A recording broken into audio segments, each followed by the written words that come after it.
have money for Hamas. They didn't have. Okay, we are currently watching live right now as Dump Trump is giving false face towards Benjamin Netanyahu, saying that he recognizes the Holocaust, and yet he wants to get rid of Holocaust Recognition Day in America as part of his war on DEI. Just kind of keep that in mind. That's something I heard previously back, but let's tune in again and let's just hear some more of the stuff he's saying. Any money for Hezbollah, you had no problem. October 7th could have never happened. When I left, October 7th could have never happened, and frankly, Russia and Ukraine, as I said, could never have happened.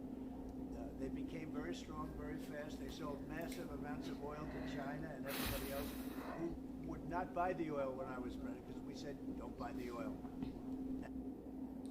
What is he talking about? For real. And they became very rich very quickly. But they're not weak. They're not weak. They're strong.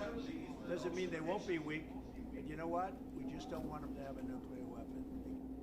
Oh, by the way, I've been noticing that as these reporters want to get a question in, he actually looks at the reporters, he hears their question, and he goes, no, no. And then he picks somebody when he decides it's a question he wants to handle.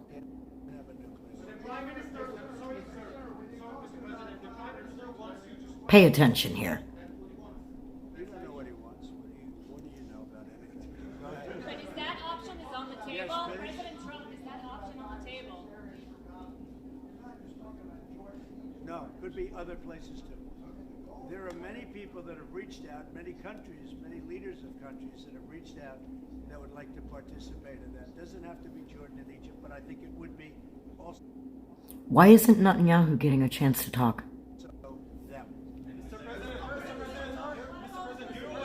your relationship with Mr. Netanyahu knew ups and downs. How do you describe it right now? Oh my god, is it J.D. Vance? Is he actually really there? You mean he didn't disappear? I mean, shit. I keep thinking that Musk is the vice president. I think it's mostly ups. Mr. President, What?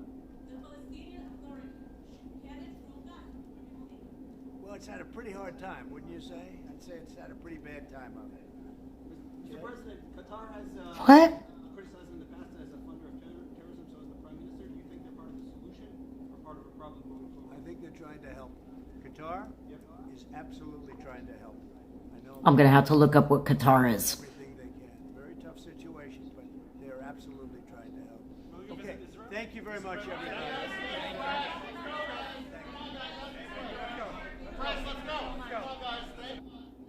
I want you to notice Netanyahu's facial expressions here, okay? I'm gonna rewind it a bit. As they zoom out, look at Netanyahu's facial expressions and watch his fingers.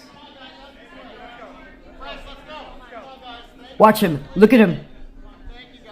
He's like, this whole thing was a farce. He's like, this whole thing was a sham. Netanyahu knows this whole thing is a sham. Pay attention to the body language, guys. Pay attention to how people answer questions. And when it comes to the press, how they avoid certain press people's questions and move to ones they want to answer. Pay attention when you watch these press conferences, everybody, because it says a lot as to what is going on in our leaders' minds. If you pay attention, you will know, you will see, you will feel the lie that is coming through with smiling faces.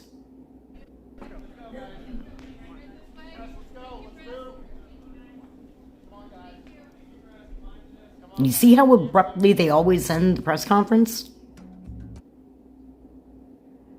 And I got something to say about The Hill, by the way. I've been watching The Hill a little bit. And I gotta say, they have two very interesting hosts. I'm biased towards the female host because, not because she's female, but instead because she's asking the questions, but she's also got the level-headed mind. Right?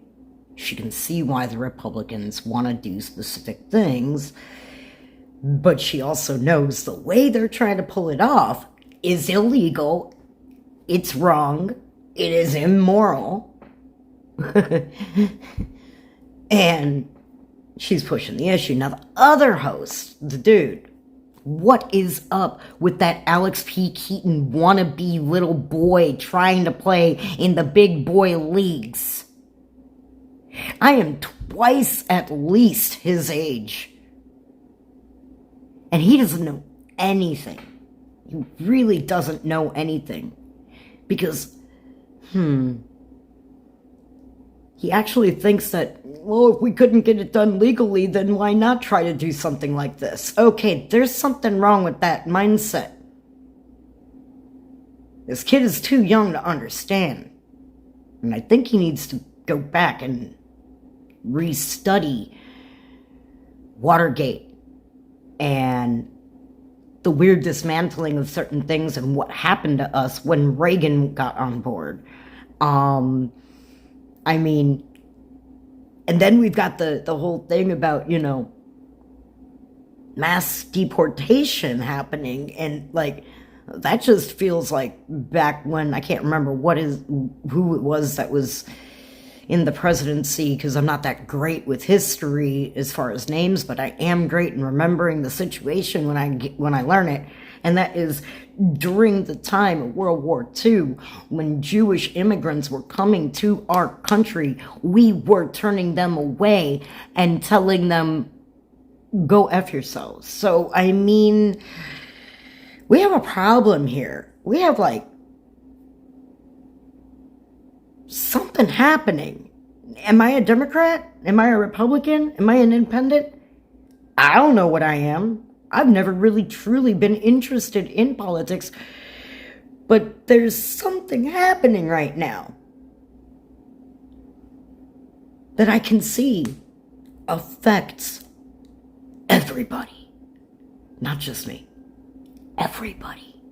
Including people I'll know and people I'll never know. And everyone seems to be blind as to what that is right now. I don't know if I'm Republican or Democrat, okay? There are some things Republicans believe in that I actually am on board with, and there are some things Democrats believe in that I'm on board with. And I don't know enough about the independent to know if I'm on board with it, because, well, I am politically illiterate, but I know how certain things make me feel. And right now, these things here make me feel frightened. And if I'm scared,